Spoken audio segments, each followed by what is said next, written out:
Next item is raised by Deputy Clare Daly, and the Deputy has 4 minutes to make the initial statement. Deputy Daly. Thanks, Ceann Comhairle, and I actually can't believe that we're here discussing this again. Another circumstance which, to my mind, represents an utter betrayal of the women who survived the Magdalene Laundries, women who, in their youth, were violated and abandoned by this state, women who had to fight for decades to receive a redress for the damages done to them by that state. And then we see we're about to implement this redress scheme, and what do they find? Well, first things first, the medical card that they're issued with is effectively branded, stamped in clear writing that this scheme relates to people, a redress for women resident in certain institutions Act, identifying them as Magdalene survivors. Now, I actually can't believe how anybody even dreamed this up. Now, I assume the justification is supposedly that this entitlement will give concessions which other medical cards don't give. I'll deal with that point in a minute. But if that is the justification, it could have easily been done by an initial or something like that. The idea that these women have to have their privacy breached to their doctor, to their pharmacist, to the person who finds their handbag on the bus, to their grandchild who picks up the card and said, "What does this mean, Granny?" It's absolutely outrageous. These cards, these branded medical cards, have to be withdrawn, and I think I would love to see an answer as to who dreamed it up. I'm assuming well, I honestly don't know, and I would expect that there should be a public apology for that aspect of it. The second aspect, of course, which is equally important, is that these women were led to believe by Justice Quirke and others that they were entitled to a medical card equal to the benefits of those under the HAA scheme. And yet they find in that scheme the supporting documentation was 58 pages representing the benefits available to people on that scheme. The additional documentation on this one is 5 pages. It amounts to, as Justice for Magdalenes have said, really not much more than an ordinary medical card, which 90% of the women have anyway. The drugs, the medicines, the appliances are restricted to what's on the reimbursement list anyway. There's no complementary therapies. There's no counselling without a GP referral, no counselling for family members, no appeals or complaints boards, and nothing for the women's overseas. And what is absolutely needed here is that this needs to be addressed. I really believe it's a betrayal of these women. The scheme itself is completely inadequate, as organisations like Amnesty, the Irish Council for Civil Liberties, the National Women's Council, Justice for Magdalenes have pointed out. It's not actually human rights compliant at all. These women deserve this, and I'm really appealing to the Minister, as indeed Justice for Magdalenes are, looking for emergency legislation to address this shortfall and to ensure that the scheme is in line with what Justice Quirke recommended. They point out that 512 women have waived their right to legal action in the anticipation that they're going to secure the full benefits. But what they've got is a medical card, and a branded medical card, and it's completely unacceptable. Minister. Ceann Comhairle, I would like to thank the Deputy for raising this issue. The Deputy will be aware that the Government accepted all of the recommendations of the Quirke report and established an ex gratia restorative justice system. In that context, the Government set up a range of payments and supports for women who worked in these institutions. Payments of up to 100,000 are made to these women, depending on their length of stay in the laundries. In addition, the Department of Social Protection is making pension-type payments to these women. I understand that the Department of Justice and Equality that over 500 applicants have received lump sum payments to the value of approximately 20 million to date. Mr Justice Quirke also recommended that legislation be introduced regarding the provision of health services to Magdalene women.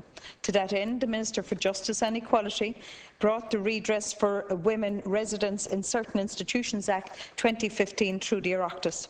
The Act sets out the primary and community health services that are to be made available, free of charge, to these women. Those services are GP services, prescribed drugs, medical aids and appliances, dental, ophthalmology and oral services, home nursing, home support, chiropody, physiotherapy and counselling services. A woman qualified qualifies for these services where the Minister for Justice and Equality has determined that she is eligible under the Restorative Justice Scheme and the woman has accepted a formal offer made to her under the scheme. The HSE has contacted the qualifying women directly in order to issue them with the RWRCI card on the basis of information provided by the Department of Justice about the acceptance of an offer. The HSE has also provided information to the women about the health service. In this way, participants in the ex gratia scheme receive their RWRCI card so that they can easily access the primary and community health services free of charge. I'm sure the Deputy will appreciate that the Redress for Women Residents in Certain Institutions Act 2015 was debated and approved by the Oireachtas earlier this year. Under the legislation, a medical card is not being awarded to a medical card is not being awarded to the women. Judge Quirk did not recommend that Magdalene women should be awarded medical cards. In fact, the judge pointed out that most of the women already hold a medical card, as the Deputy has already stated. Therefore, we did not issue them with medical cards. Instead, a specific card is provided to the women to ensure that they can access the health services without any charge, as set out in the Act. The separate RWRCI card is warranted because the women benefiting from a greater range of entitlements than under the medical card. The card provided to Magdalene women were intended to be similar in manner to the HAA cards. The shorthand name of the HAA card is based on the underlying legislation. The HAA card are issued on the basis of the Health Amendment Act 1996, HAA. The 1996 Act provides certain health services to persons who contracted hepatitis C from a blood product or blood transfusion. In this case, the Redress for Women Resident in Certain Institutions Act 2015, which this House approved without a vote earlier this year, provides primary and community health services without charge to women who were admitted to and worked in certain institutions. In the same way, these cards are called RWRCI cards as a shorthand description of the Act. It was never intended to cause, and I think this is the part that will be relevant to the Deputy, it was never intended to cause any offence or embarrassment by referring to the Act on the card. However, I do accept, and it's only this afternoon, Deputy, by the way, I saw the card, I do accept that by putting the full title of the Act on the card, it identifies the holder in a way that the Health Amendment Act card does not. I am completely open to changing the title as it appears on the card if this is what the women want. It requires only a small amount of effort to correct this, and I am happy to ensure that this happens. I hope that this puts the issue to rest, but Deputy, I would have to say, and I'm not going to conclude with what's written here, I would have to say that had I seen it in advance, it would not have went out. I have now given instructions that the card, I'm not certain that we should withdraw the card, but what I'm saying is that John Hennessy, who is the Director of Primary Care in the HSE, will meet relevant stakeholders to look at what the design should be. I would agree with you that in the event that the card had to be used as identification or had to be used even to hand to the Secretary of the GP, you know, I don't understand why the full title had to be on the card. I think the initials would have been, because we do have to indicate that it is different. We do have to make that indication.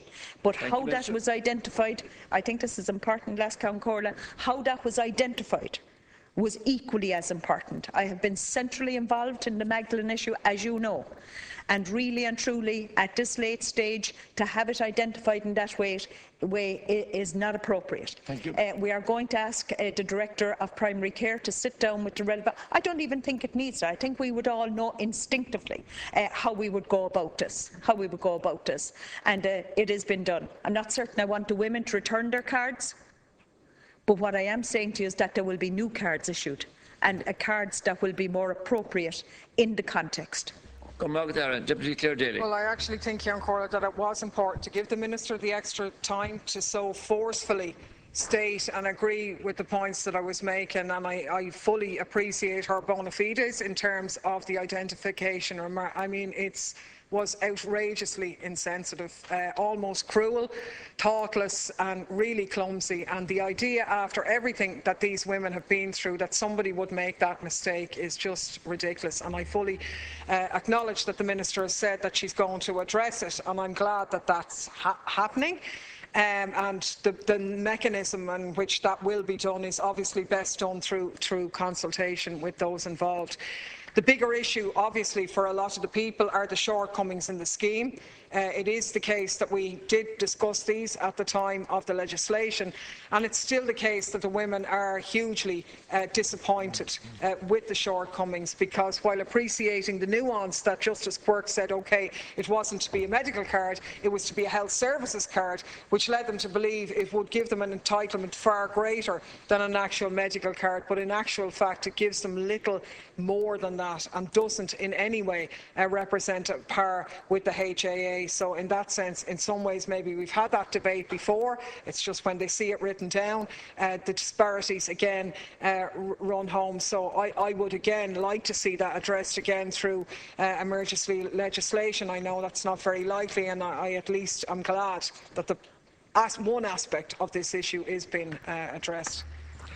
Now the Minister to conclude. Just very briefly, I suppose because we were so anxious to do exactly what Justice Quirke asked us to do, that it was very prescriptive, that the legislation was very prescriptive. What wasn't prescribed, of course, was what happened in relation to the card itself, the health services card.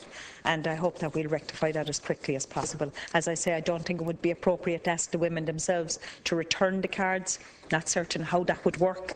But what I am saying is that the new card, when issued, will, not certain it will be more discreet, but it will be anonymised in as much as possible. But an identifying factor on it has to be that it is different from.